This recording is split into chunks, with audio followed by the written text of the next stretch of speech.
bump it. I'm just gonna run through this. All right, that's how we're gonna do this. Number one, always increase your knowledge. All right, this is number one on the list because it's the first thing you can do if you want to start making money at all.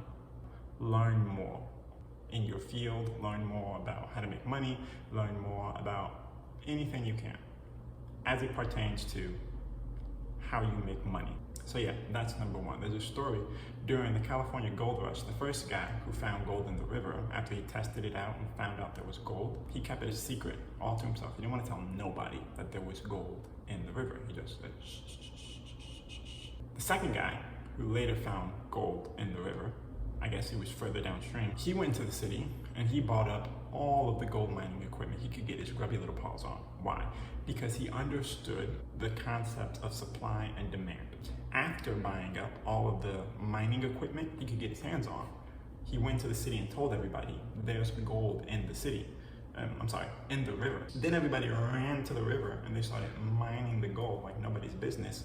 After they went to him and bought hundreds of dollars worth of mining equipment, and he ended up making more money than the guys who went to the river to mine gold. Now, what's the difference between the first guy and the second guy? Well, the first guy knew there was gold in the river, great, but I guess he didn't understand supply and demand. The second guy knew there was gold in the river, and he knew supply and demand. He understood that concept, and he knew where to get mining equipment, and he knew that people would pay for mining equipment so that they could go mine gold. So he went and bought mining equipment, and that's why that guy, the second guy, made way more money than the first guy, because the first guy, he had some knowledge, but he didn't have enough. He should have increased his knowledge more before he found gold in the river. And with all that extra information, he could have made more money, but I guess he didn't do that. Whereas the second guy, he already had all that information. So when that opportunity showed up, he knew exactly what to do. He knew exactly how to get into business. This is why some people who are really good and knowledgeable at the stock market make money with the stock market. And other people who are really smart and knowledgeable about real estate make money with real estate. If you don't know these things, you're gonna have a hard time making money in those areas. So always increase your knowledge. Do the research, put in the hours, read the books, read the articles, watch the videos, go to the conferences, do whatever it is you gotta do, but always increase your knowledge. Number two, do all you can to raise productivity. And this one, in my opinion, this is when we start talking about money, okay? Let me tell you something. Gaining knowledge, that's good, that's important. You need to do that, it's good. But raising productivity, this is when you start getting paid, okay? Let's say, for example, you drive Uber. Just for whatever reason, right? You drive Uber for about 2 hours a day. You'll make some money. You'll make more money if you drive 4 hours a day. If you add knowledge to that and you know if I drive 4 hours during a surge, you make even more money than the guy who just drives 4 hours when he's not doing a surge. See, you're adding these two together. You're gonna start getting paid. Adding your productivity could be either you doing more work, like making 100 phones and selling them all for $50, or raise your productivity and make 500 phones and selling them all for $10.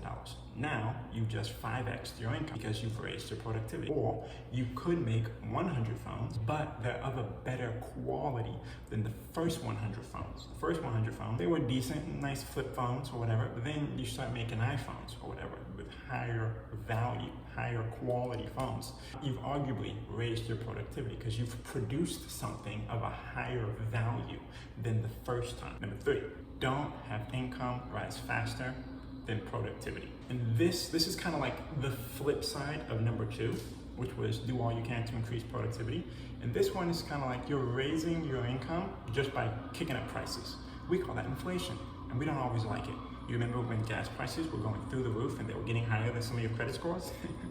Yeah, none of us liked it. Before you knew it, everybody was lining up at Sam's Club to get cheaper gas because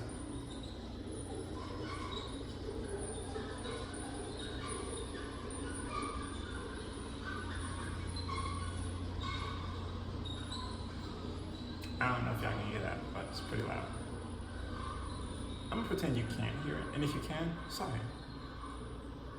Anyway, everybody was lining up at Sam's Club to get cheaper gas because gas prices were through the roof, okay? Like, I get it. If you have a product and there's a lot of demand, you can raise the prices a little bit, but you gotta be smart about it.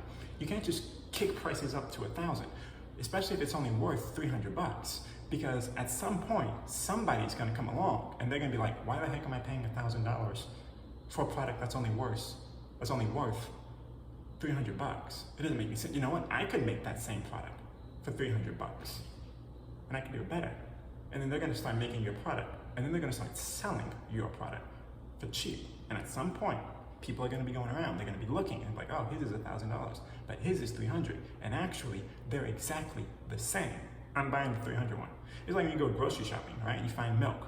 In one store, it's $2 a gallon. In another store, it's $4 a gallon. And you're like, I could have sworn I saw this same milk at another store for cheaper. I'm going back to that other store. I'm not gonna keep spending money here. There are some things where it's like, okay, clearly it's the exact same product. I'm not gonna keep spending extra money on the exact same product. No, I'm gonna get you. That's what ends up happening when you raise income without rising productivity. You're not making a product that's more valuable.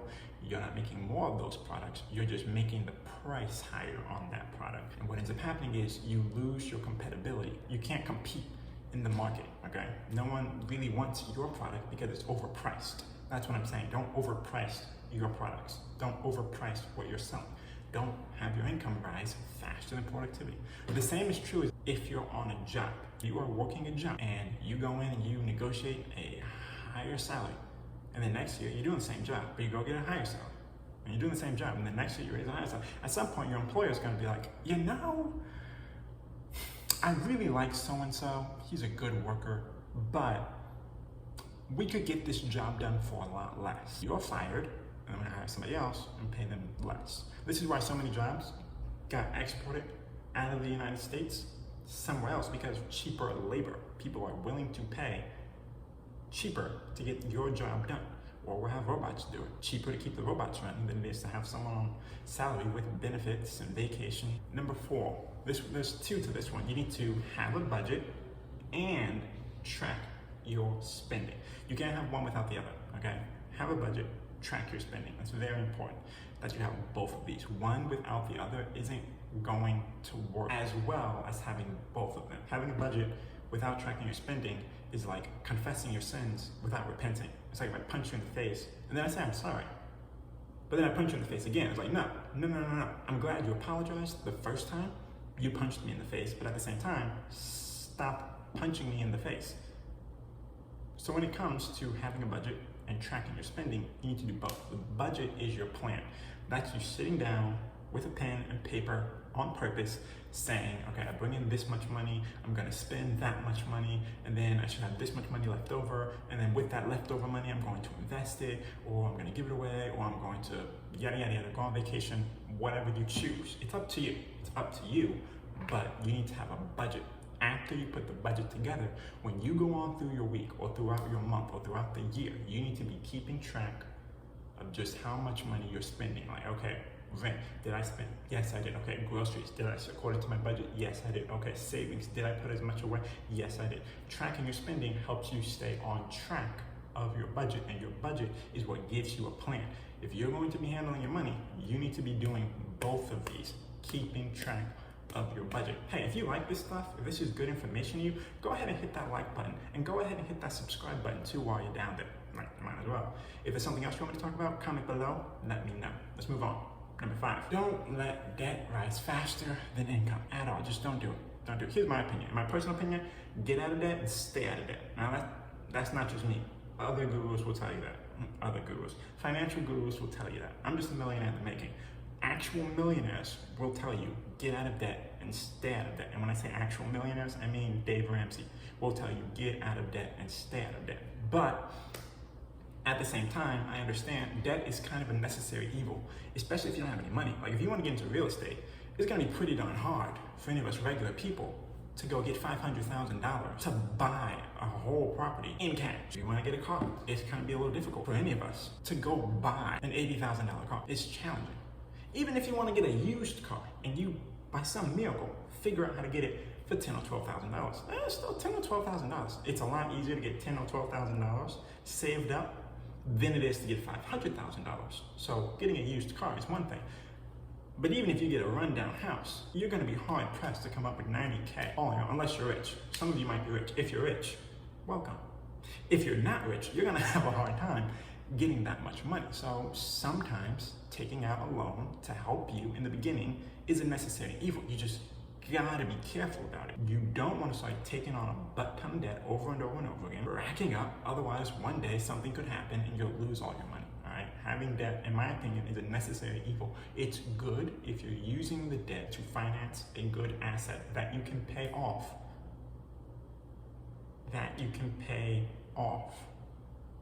But you don't want to use it too much. I would recommend, if you're gonna use it at all, use only a little bit and only as much as you can handle. You have to be very smart about this, because debt crushes so many people. I haven't even started talking about credit cards yet. We're not even on credit cards. We're on loans, right? Don't even get me started on credit cards. We'll be here forever. It was already too long.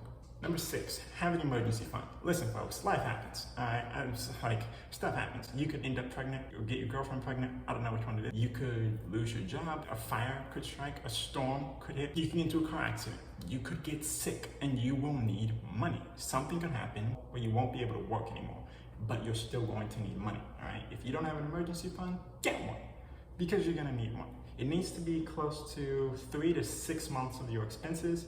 If you want to go all the way, you can kick it to 12 months of expenses, but you need to have that money saved and put away, and you don't touch it. You only touch it for emergencies. And when I say emergencies, I mean emergencies. I'm talking about 6 global natural disasters happening simultaneously at the same time, right in front of you, with the 7 horsemen of the apocalypse riding down like him.